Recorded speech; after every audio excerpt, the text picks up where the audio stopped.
Welcome to Talking Heads on USA Global TV, starring the one and only wonderful Dr. JACALYN. It's a prestigious place where world-class influencers and experts meet, and where you'll find the most trusted advisors and coaches for all things in life and business. Visit usaglobaltv.com to sign up for our newsletter, get the value you need, and be first in line to learn about events and giveaways and other valuable content. Connect with us. Email Dr. JACALYN at usaglobaltv.com to talk about how you can become part of USA Global TV.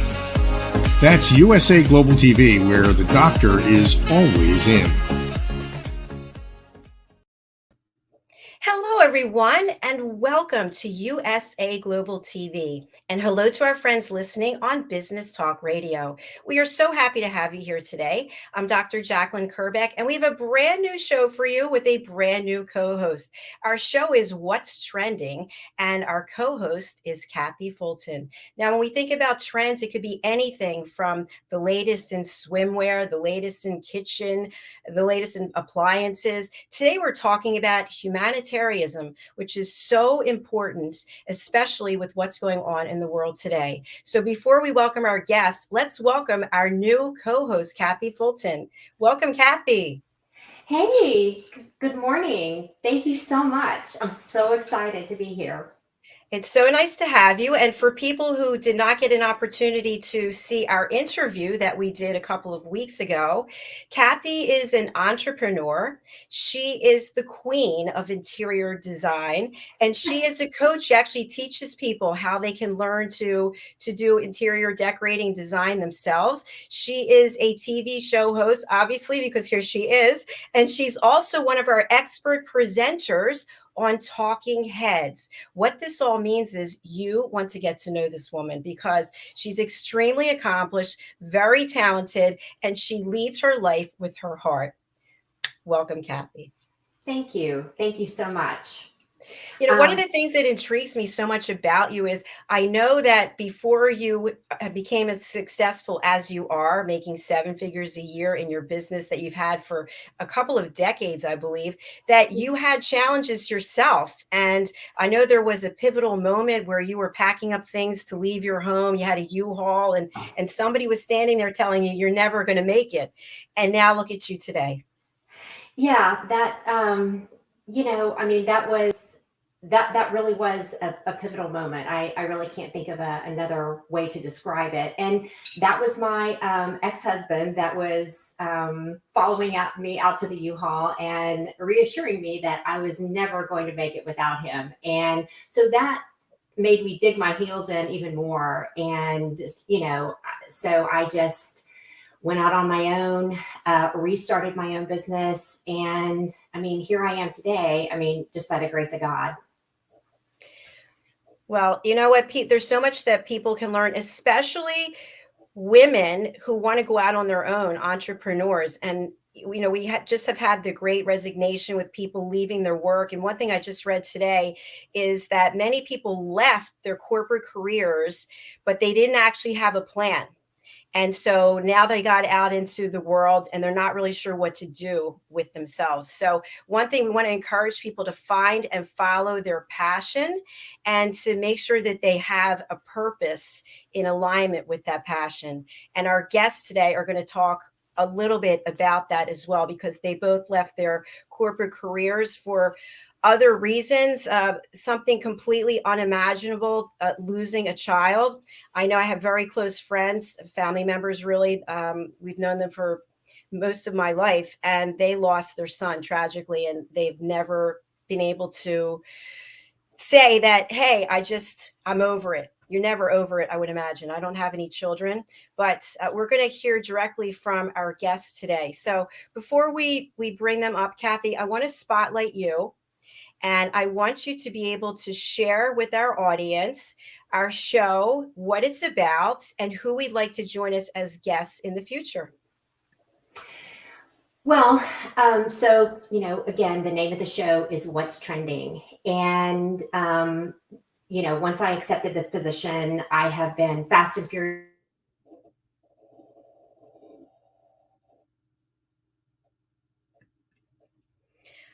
Okay, we love technology, don't we? Oh, she's back. Okay, go ahead, CATHY. You were frozen for a minute.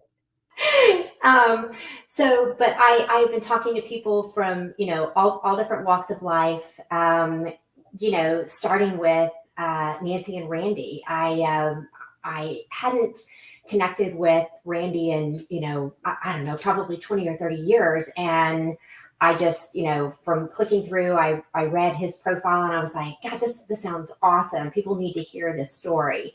But then, I have also connected with other friends. One is an author, a screenwriter.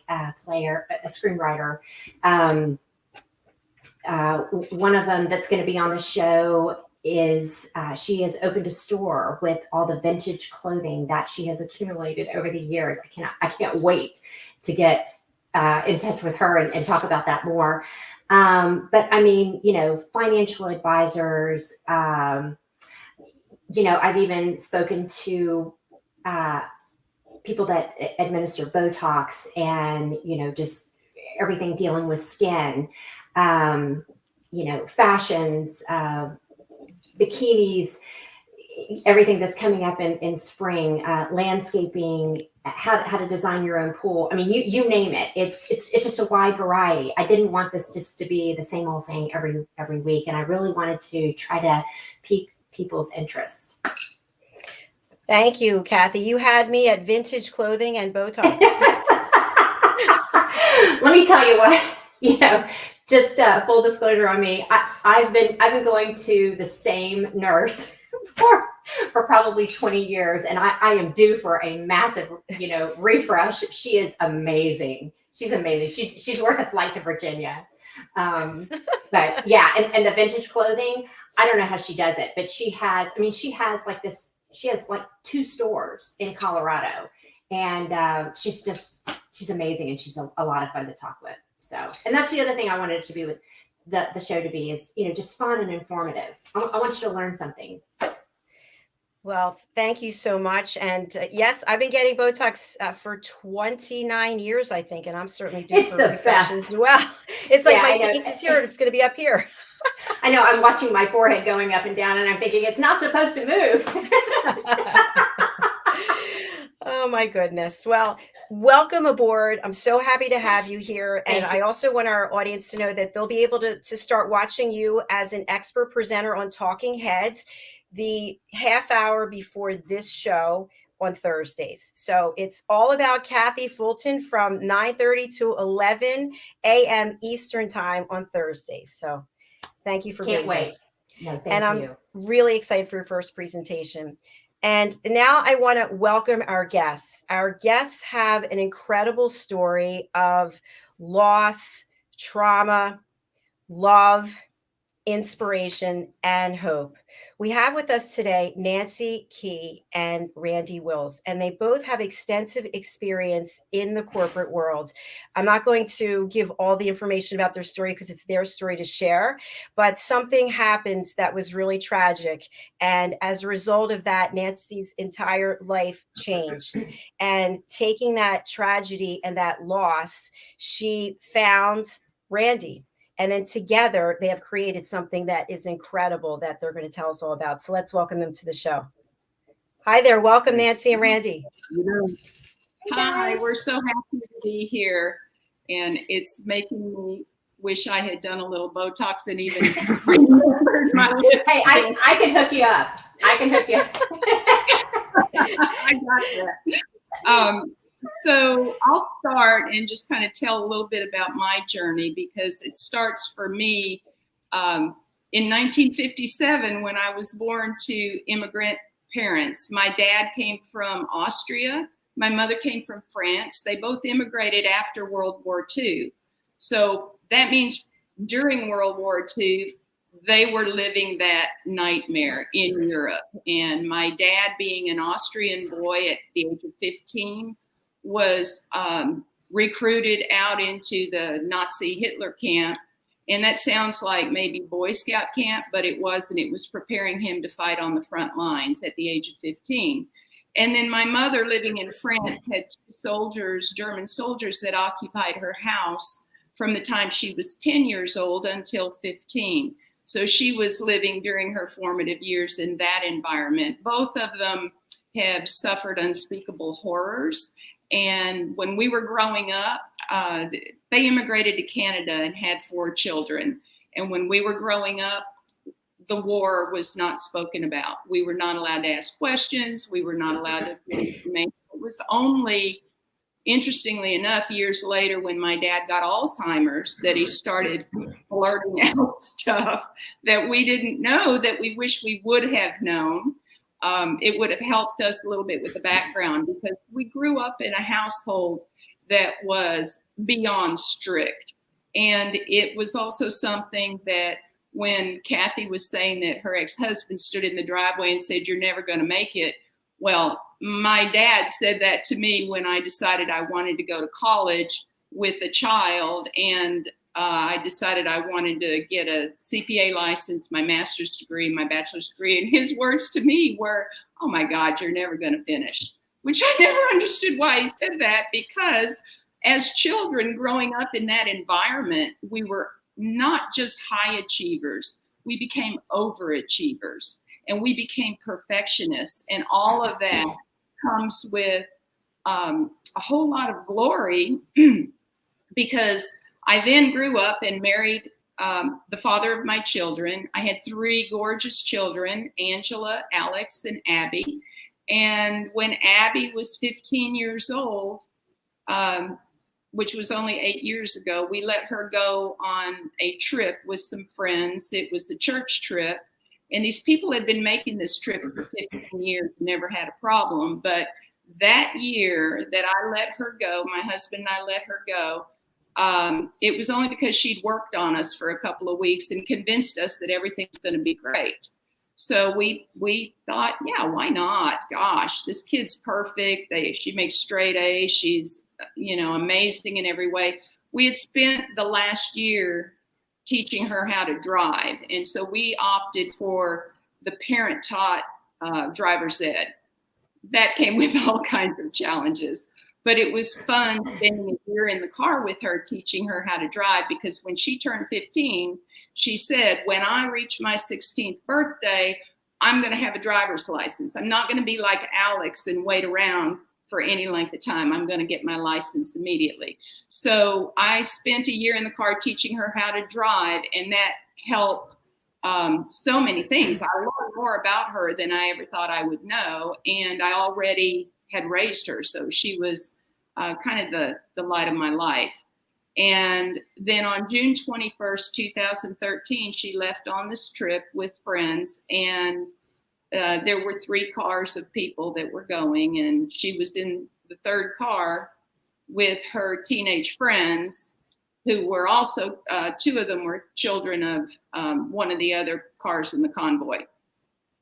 So a quarter of a mile away, this was a freak accident. There was an 18-wheeler that was brand new. It was only had 6 months worth of time on it, which I'm told, 18-wheelers can last up to 30 years and not have a problem. But this one at 6 months old, an axle broke, 2 of its giant wheels flew off.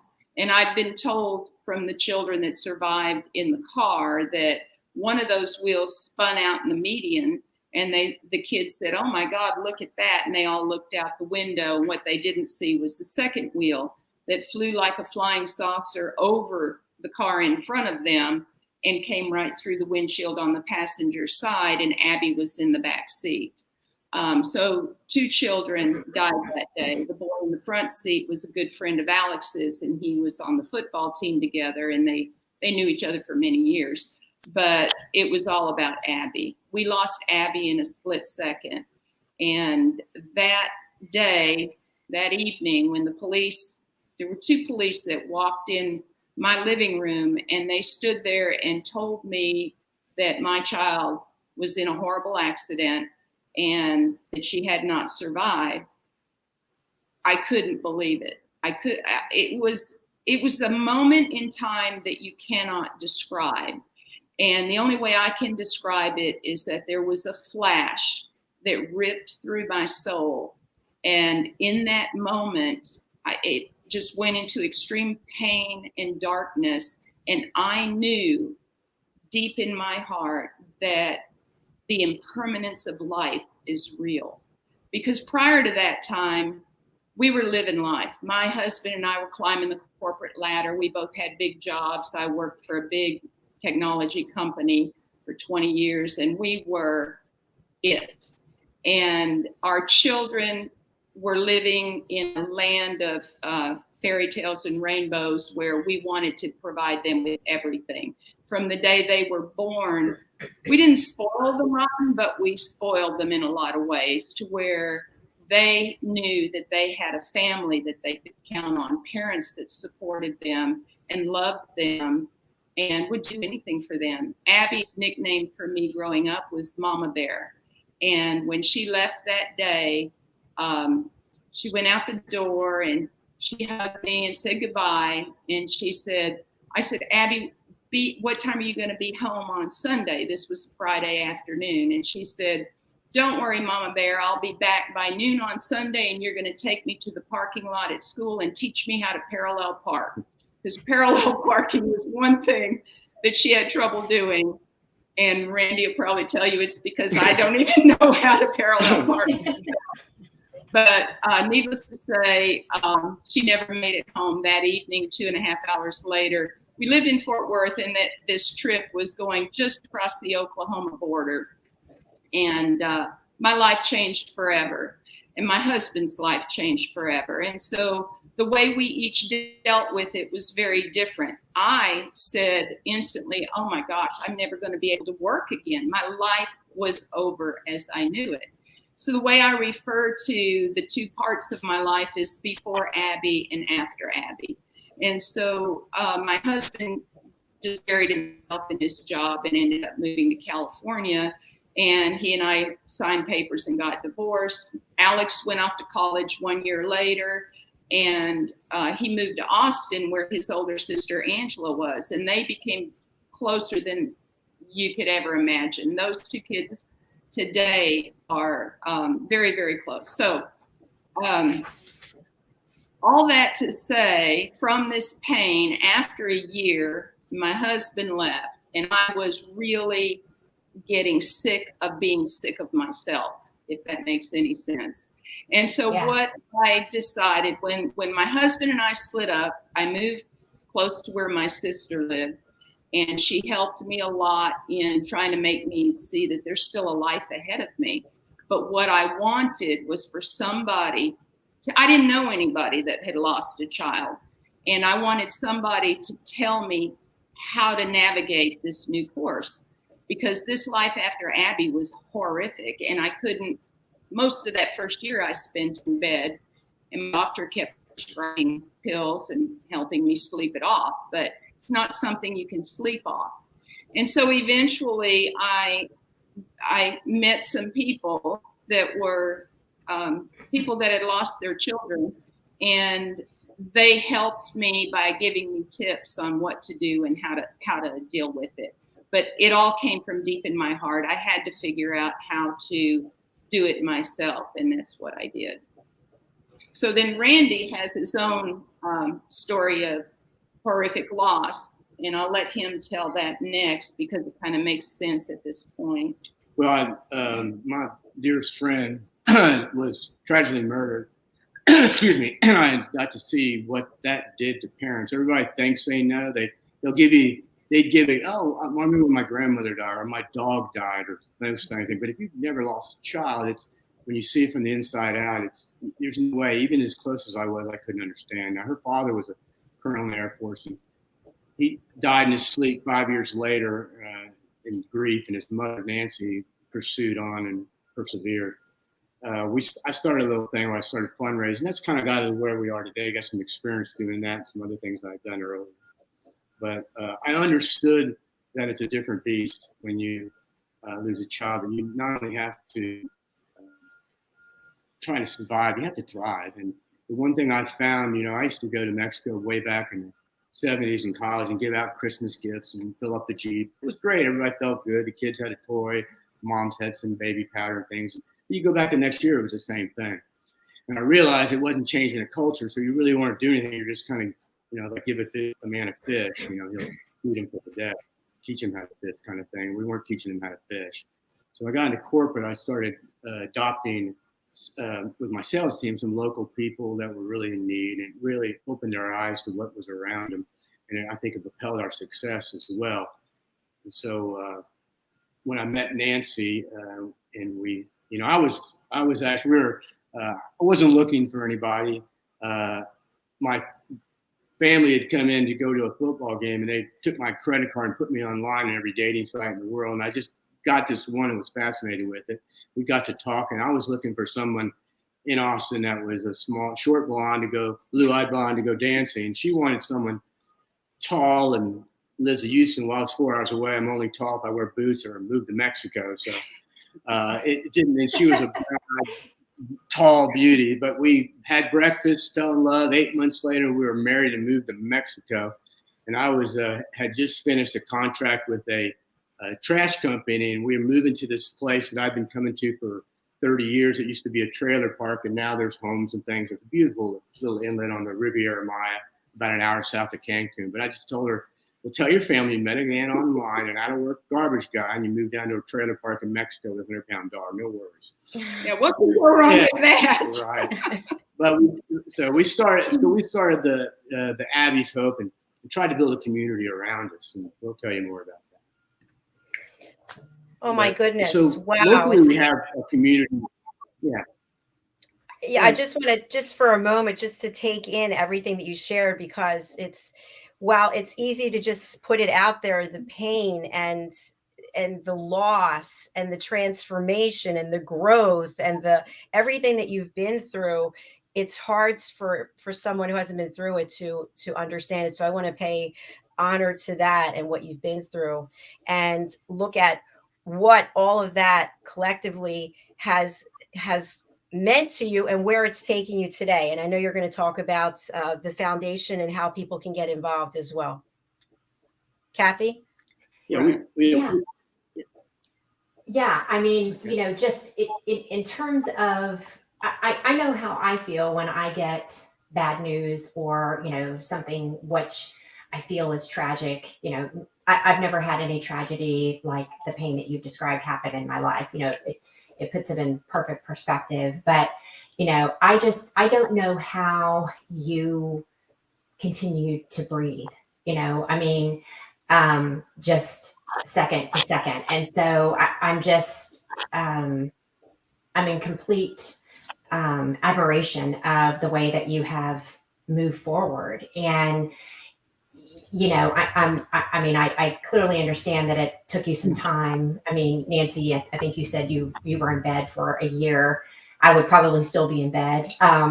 So, you know, but I mean, what was it that, you know, I mean, because you said something that I say to myself a lot, you know, I think you said something about, you know, I got sick and tired of being sick and tired. That's my line that I use, you know, and then when I reach that point, then, you know, that catapults me into moving on and moving forward.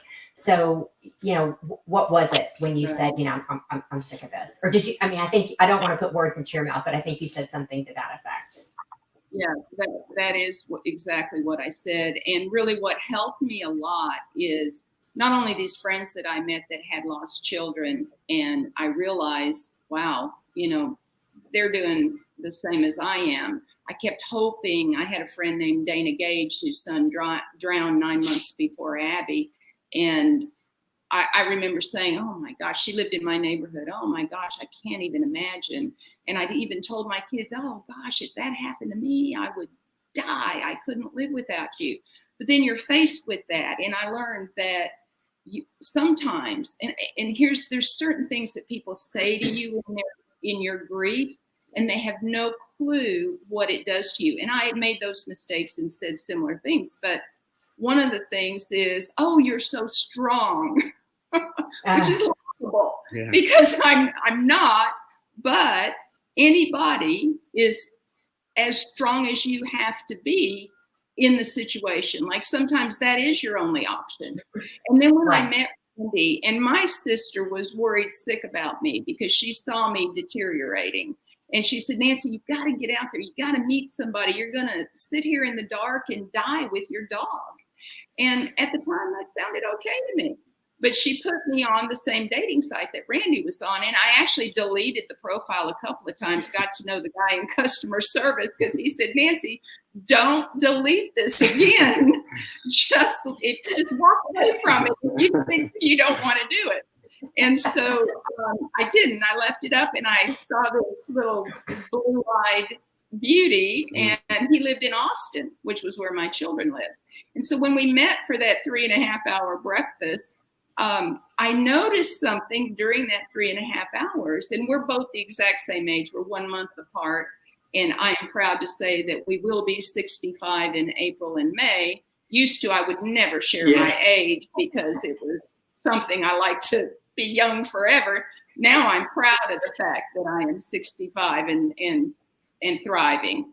But during that 3.5 hours, what kept popping in my head is, oh my gosh, that strange laughing sound is me. And this guy is so funny. And later on, when people said to me, how long have you been married? And I say, oh, we don't even know each other yet. We've been married like 6 months. I married him because he makes me laugh. And then a few months ago, we were in Austin, we were golfing, and we were paired up with these two young gentlemen on the golf course. And one of them, they just laughed the whole time. Randy has all kinds of golf jokes. But they said to me, how long have you been married? And I said, well, we've been married almost 6 years. And I didn't know him when I met him, but now I know him, and he still is making me laugh. And he said, I didn't tell her I've only got 6 years of material, so she's going to start laughing. But I think he keeps finding more material every day. But when I met him and we shared our stories, and he had a horrible, I mean, he's been a bachelor most of his life.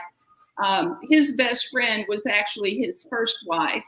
And there's, she was on America's Most Wanted trying to solve that crime a couple of times, and they never did. She'd been stabbed 36 times. So he did suffer immensely.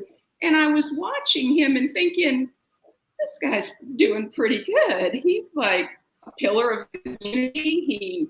He went out and asked for donations from the people and got enough to open a wing on the Austin Humane Society for a no-kill shelter.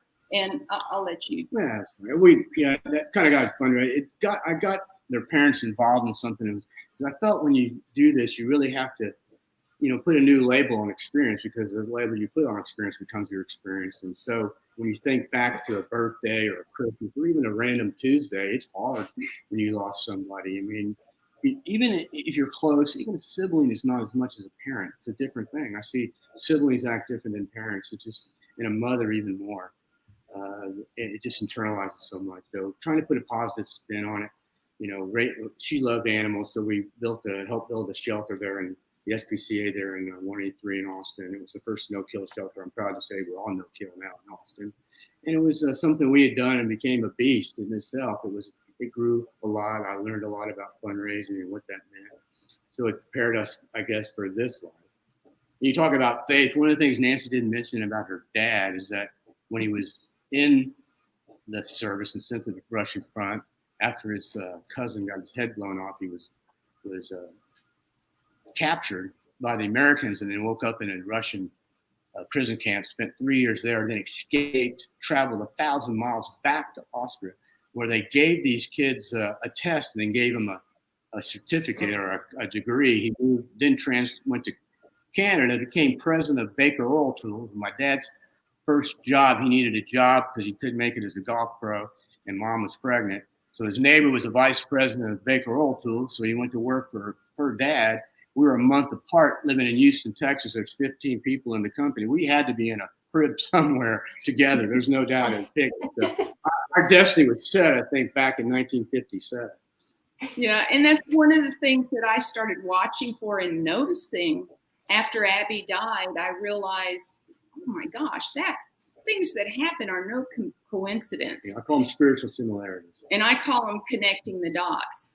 And so one of the first things that happened to me is that within a year later, when I was just in the worst shape imaginable, my dad started showing signs of, having a totally different personality, which was diagnosed as Alzheimer's. And what I started realizing is I'm noticing I really love this man who was my father, who I never really loved growing up. He was harsh, to say the least. But during his Alzheimer's, I could hug him and say, "I love you, Dad," and he would say, "I love you too, Nancy." And he never told me he never told any of us in his whole life that he loved us. So I was starting to notice this might be a good thing. I like him having Alzheimer's. But then I met Randy, and one of the things he says on a regular basis, if something goes wrong, which we all know that can be every day, something can go wrong. And Randy says, "No, wait a minute. What's good about this you haven't noticed yet?" And then it would make me stop and think. And I realized there's good in everything.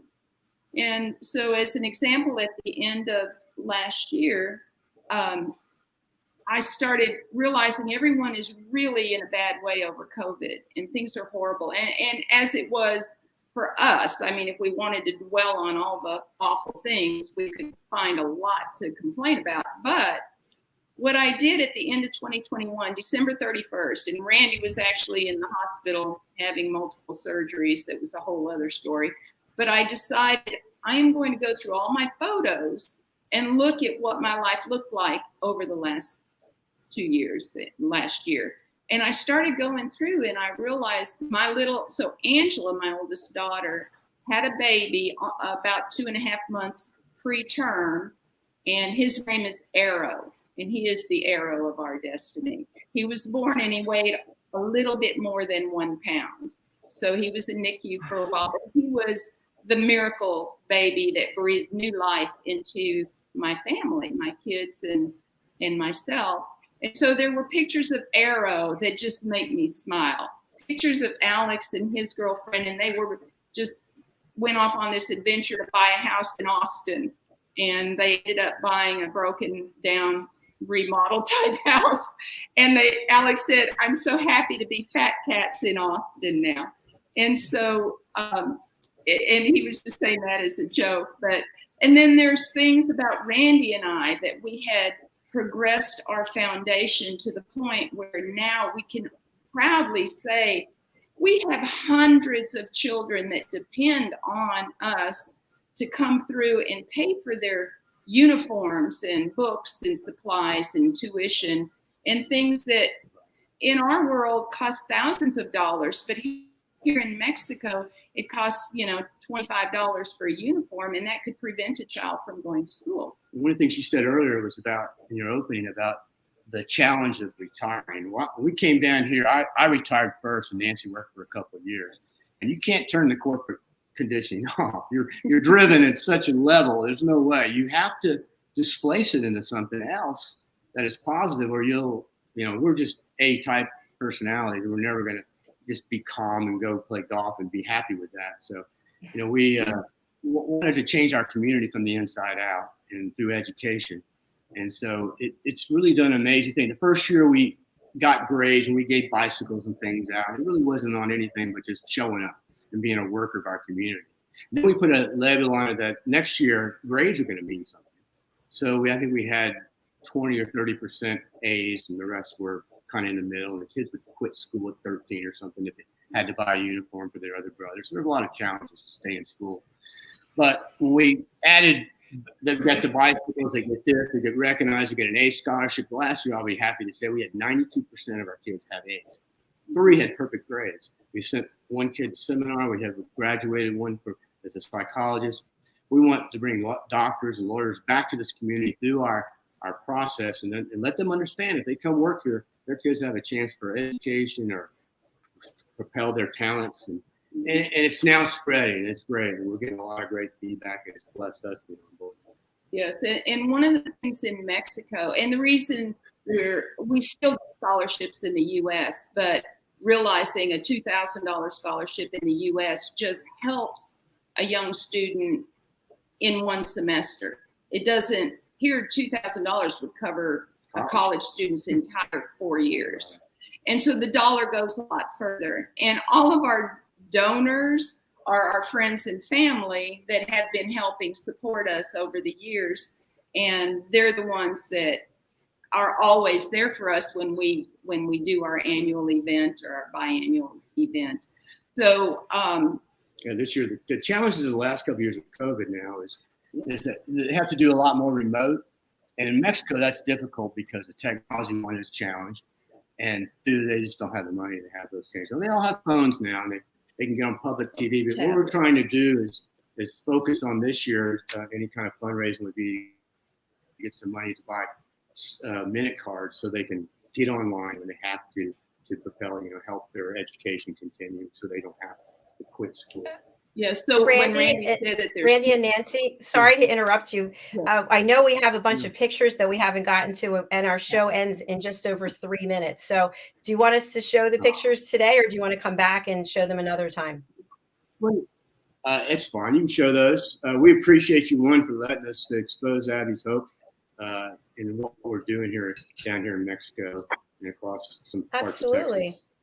All right, I'm going to pull up the pictures, and if you can just share with us what it is we're looking at. I think we have about 8 pictures to go through, so let's take a look at this. That's us when we first came to Mexico together. Matthew was funny, man. This was our first trip together, and we were dating long distance, and he said, I'm going to take you to Mexico, but you can only bring a backpack and a passport. And by the way, he said, you can't fall in love. Yeah. And when we flew home, we were on the plane and it was landing, and I felt him looking at me. And when I looked at him, he said, God, I love you. So he broke his easel. Got 203. That's a Hall of Fame. That's a beautiful picture. Really, you look so happy. Thank you. Now, these are 2 of the children that were part of the first event, and they're wearing the Abby's Hope T-shirt. And Life is a beast. Yeah. And so the thing about the children here, even though their parents have jobs, they're not paid well, and the majority of the population in Mexico is in the lowest percentage of income level, and so there's still poverty level. But yeah, this is just a picture in front of the pool at our little restaurant here in our community. Yeah, people come to resorts and they see these, they're all happy because these people are so happy. They're happy, they're smiling, they think, oh, they're great. No, they're all struggling. So that's why we wanted to start with our community. And this was just another one of the events, and that little girl kept watching me, and she wanted to sit on my lap while I checked people in. And in the background, you can see the group gathering. This is actually the little community where we live. And that corporate conditioning we learned from running to luring salespeople to do better. Those nice bicycles, they like to do that. They got A's to get the bikes and those good stuff. That's us at one of our events. And in the back, you see backpacks. What you don't see is there's about 100 backpacks, and each one has a child's name on it. It's got a soccer ball, school supplies, and a toy and candy, little things in there. But it's all geared towards helping them get to school and do a good job in school. Oh, this was one of our top performers. He's in junior high. And so we don't discriminate. We're not just looking at seniors in high school. We've got enough people, and we want to spread the wealth and hand out to even kids as low as first and second grade. So they all kind of compete. And this young man is going through seminary school. Here's some of the scholarships that we've given him. Right. And we're proud of it. Yeah, we were proud. We are proud. This is just some more information about that. Okay. Yeah. And it's nice. They get to have the pool, and this is our back bedroom. Yeah. We stacked everything. Like CATHY, they get to play in the pool for a day. Yeah, all the bicycles were in our living room. So yeah, we were real happy when we were able to unload everything out of our house. So one of the things that we wanted to point out is that our foundation has no administrative staff. The administration is Randy and myself, and we do all the purchases and I calculate all the grade averages and go through lists of names. Right. And 120% goes because 100% of the dollars donated go towards directly to the children and their parents. And another nice thing is we've developed relationships with a few of the vendors. There's my beautiful brown-eyed girl. That's Abby. And that was taken about 2 weeks before she died. She is beautiful. Mama bear. Yeah. You guys have done an amazing job. You really have. Thank you. So what would you like our audience to do to be able to help you?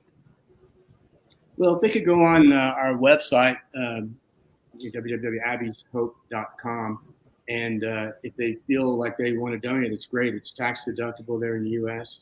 100% of that will go to the kids. We'll have updates on our Facebook page and hopefully on your show about our show. We're trying to have one in April and again in January this year to make up for the one we lost in COVID, to help them with the back to school.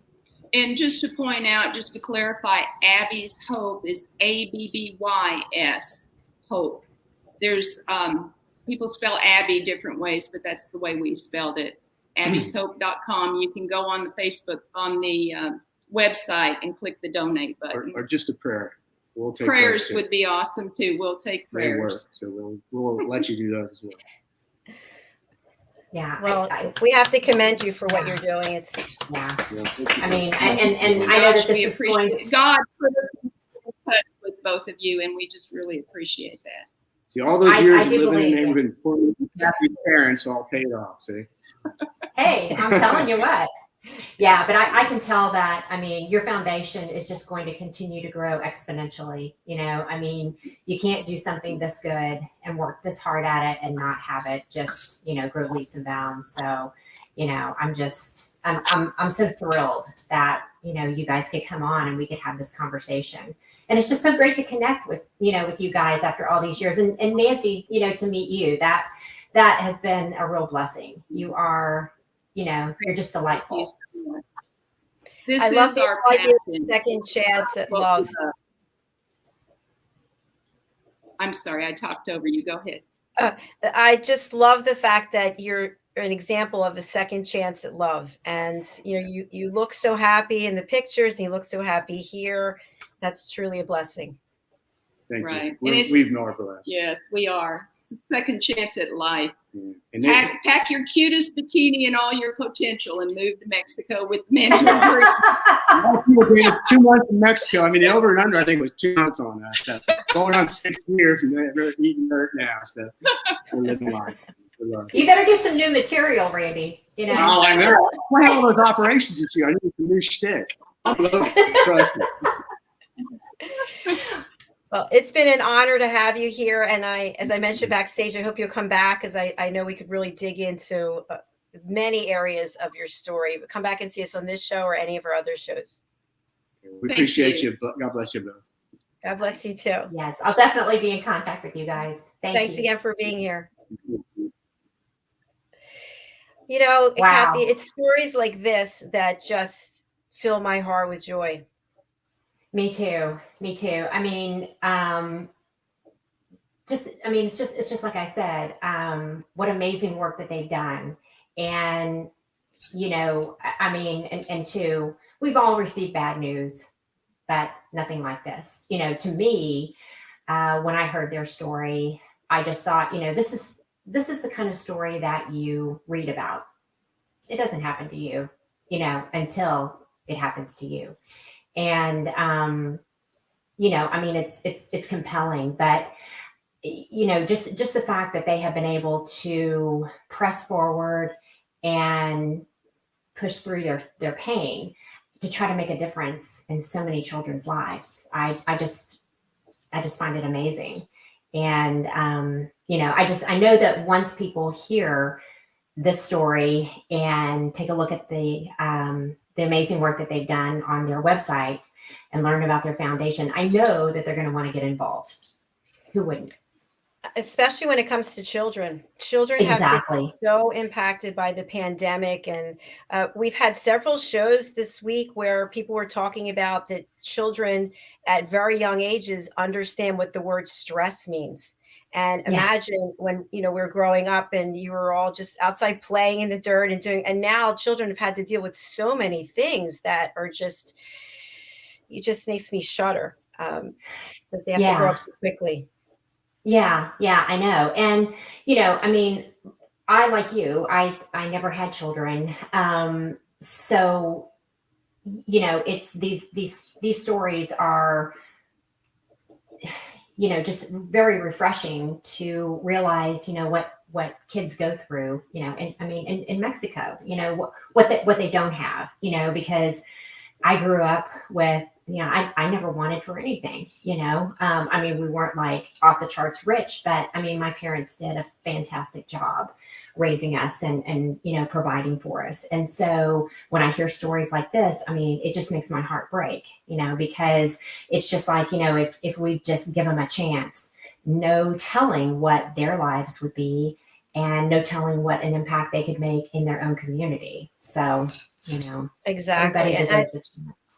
I think what I'm taking away from Nancy and Randy is that we can overcome our own pain. Maybe not overcome, maybe that's not the right word, but we can walk through our pain to help someone else. And I think if everybody did that, if every person did something kind for someone else every day, imagine where we would be today. I couldn't agree with you. Well said. I couldn't have said it better myself. So Thank you. Kathy, I'm going to spotlight you so you can let people know how to reach out to you and who would you like to contact you. well, just to reiterate, I've had my own interior design firm for 22 years, and I love helping people create beautiful spaces that they love to live in. One of the best ways to get in touch with me is just call me on my cell phone. I actually answer it, and that number is 703-895-3798. But if you don't want to call or text, you can reach me on my website at KathyFultonInteriorDesign.com. And, you know, I'd love to hear from you. I'd love to work with you. Fantastic. I just typed up your phone number, so it's out there for people to call you. All right, Kathy, I want to commend you on a great first show. I'm really excited about this opportunity to work with you and to see you next week when you will be running your own show with Talking Heads and then following up with this show. No, thank you. I mean, it's so much fun, and you're so much fun to work with. So Thank you. All right, my dear, I will see you again soon and be chatting with you soon as well. awesome. Have a great day. Thank you. You too. Bye. Bye. Thank you, everyone, for watching, whether you're watching or listening on Business Talk Radio. We really appreciate each and every one of you. The story that we heard today is so empowering, and I hope that someone out there will take action to go and help another person. It feels so good. I'm very, very involved in the Crohn's and Colitis Foundation. I'm pretty much on almost everything that they have to volunteer and the board. And so it gives me joy, and it helped me at a time in my life. I'm a patient. I have 3 autoimmune diseases and really didn't feel good about myself for most of my life. And instead of focusing on me and how I felt, I focused on other people, and it really feels so darn good. So I hope you'll do the same thing. You can watch any of our shows on our YouTube channel, which is USA Global TV. You can also watch them on our website, which is, guess what it is? Yes, USA Global TV. Exactly. And we have 20 to 21 shows this week that are live. If you'd like to be a guest on our shows, please go over to our website, USA Global TV, and we would love to have you share your story. We offer a safe space here. There's no judgment. We don't provide solutions. We don't interrupt. We let you share your story and get your word out, your message out. All right, that's all for right now. We will be back. Our next show is I think it's the Corner Bookstore, but it's the Corner Bookstore, followed by the Film and Music Show, followed by the Wise Ones, followed by Talking Heads with Red O'Loughlin. All right, see you again soon. Thank you.